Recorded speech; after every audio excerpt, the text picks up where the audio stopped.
Saludo, mi nombre es Jennifer Tatiana Manchola González, soy estudiante de Administración de Empresas y actualmente me encuentro cursando el quinto semestre en la Universidad Minuto de Dios.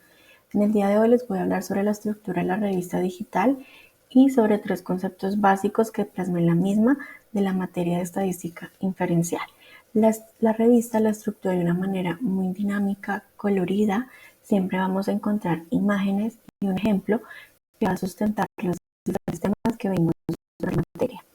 Al ser una persona tan visual, entonces considero que esta es una de las formas más prácticas en las que se pueden entender los diferentes temas, ya que muchos tienen fórmulas y se debe manejar una estructura como tal, entonces al apoyarse en un ejemplo o en una imagen va a poder existir una comprensión mayor del tema. Entonces, la revista está dividida en temas como probabilidad, distribución muestral, muestreo, tamaño de la muestra, teorema del límite central y los límites de confianza. Además, están los talleres y diferentes stat quiz que visualicé durante la materia. Entonces, entre los conceptos básicos que considero para explicar, entonces está qué es la probabilidad, qué es un experimento aleatorio y en qué consiste el espacio muestral. Inicialmente, la probabilidad conocemos que nos va a permitir estudiar y evaluar los fenómenos o experimentos aleatorios, es decir, es el cálculo matemático de las posibilidades que existen que un evento se cumpla o sea al azar.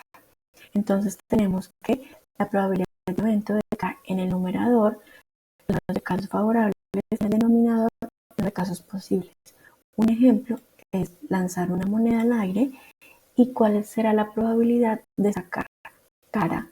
Entonces deducimos que la moneda tiene dos posibilidades, ya que tiene cara cruz y solamente un caso favorable porque solo posee una cara.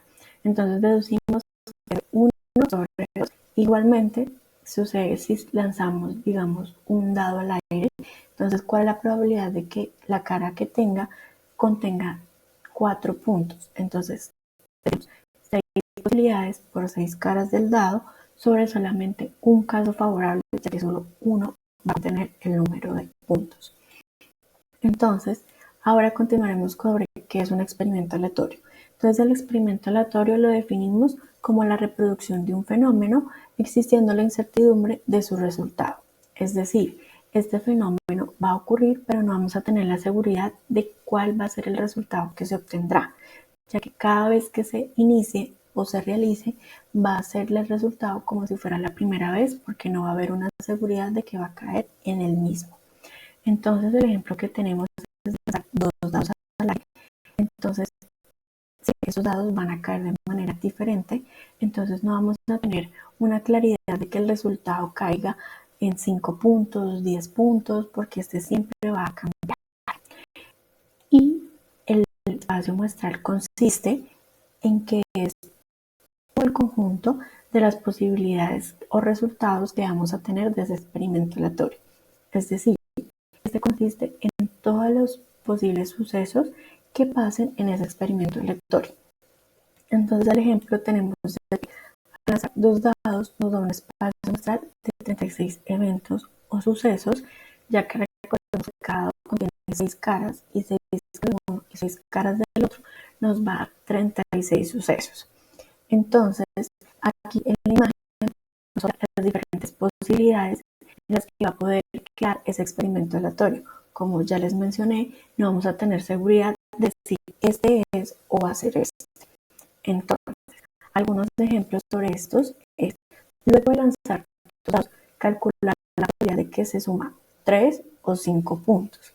Entonces, aquí el espacio muestral, donde como anteriormente vimos, son 36 sucesos, porque son 6 caras por cada dado, y solamente hay 6 posibilidades de que sea 3 puntos o 5.